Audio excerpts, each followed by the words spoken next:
Hi, I'm Madeline Vance. I'm going to be talking about giving birth.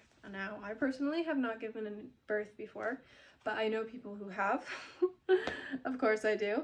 And I know people who've given birth in hospitals with epidurals and everything, and I know people who've given birth in birthing centers or at home with a midwife and a doula and things like that. So I'm going to just talk about that and the differences, kind of, and why I think that a natural birth at a birthing center at home or something like that is preferable over a hospital epidural type birth.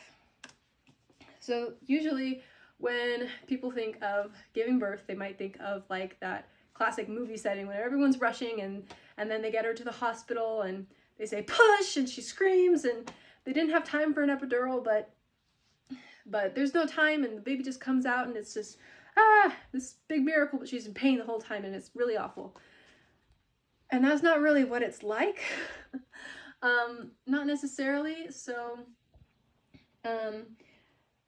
like usually, honestly, birth doesn't happen that fast. There's plenty of time for an epidural usually.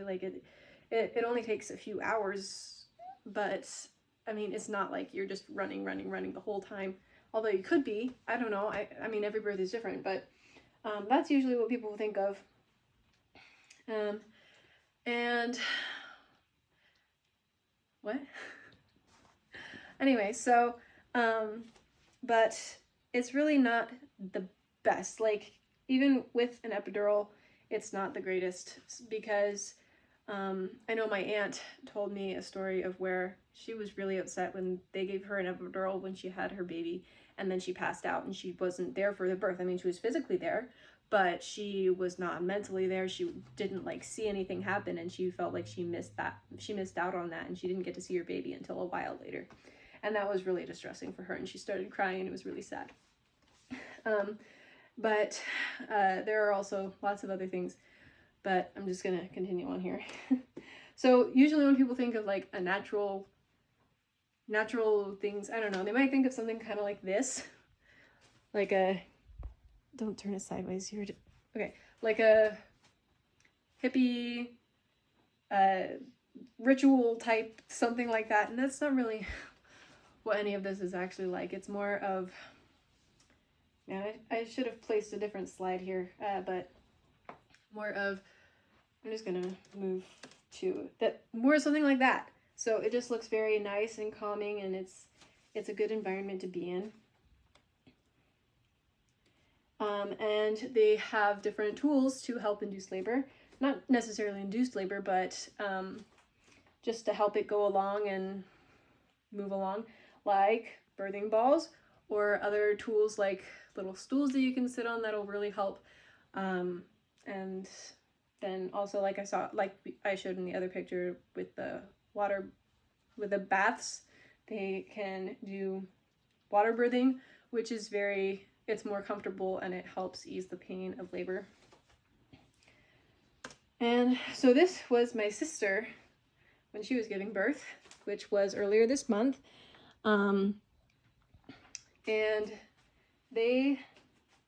her husband was a couple of hours away, so they didn't really try to make it move faster like they usually would have, but they didn't really try to slow it down. They just tried to move it along its natural course. And so, of course, she was in pain. She didn't have an epidural, but it was, I think, a good experience in some ways. Of course, birth is painful, but it went along very smoothly. My mom was there and she said that it could not have gone any smoother. And I'm sorry, but I don't know what else I was saying. But anyway, let's see. So with the water births, it doesn't make the pain go away like an epidural does, but with an epidural, it is really not as good in the sense that,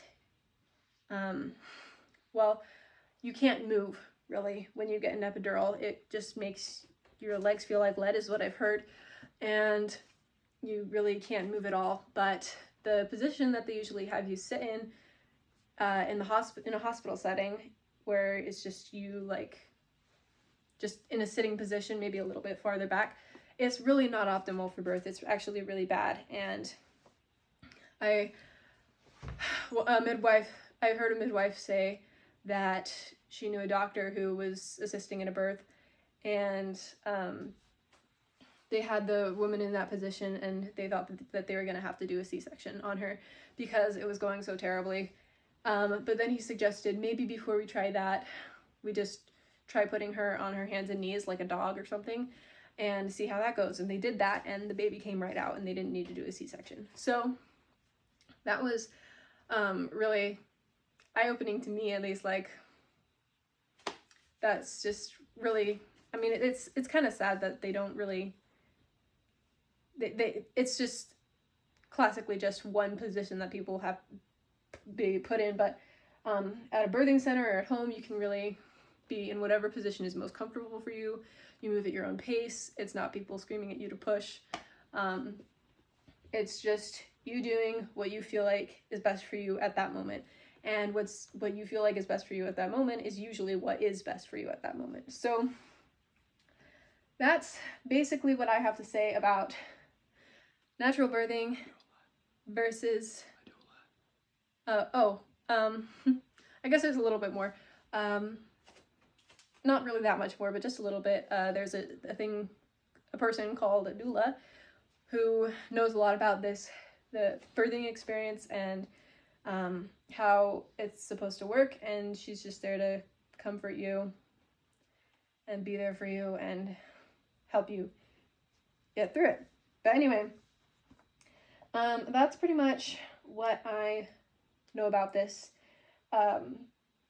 I myself, of course, like I said, I've never given birth, but one day I will. And I think that I would rather do a natural birth when that time comes in my life, because really I have done a lot of research on this, and I think it would be the best for me, and I hope to that this may have convinced you to at least look more into it. So yeah, that's what I have to say. So thank you.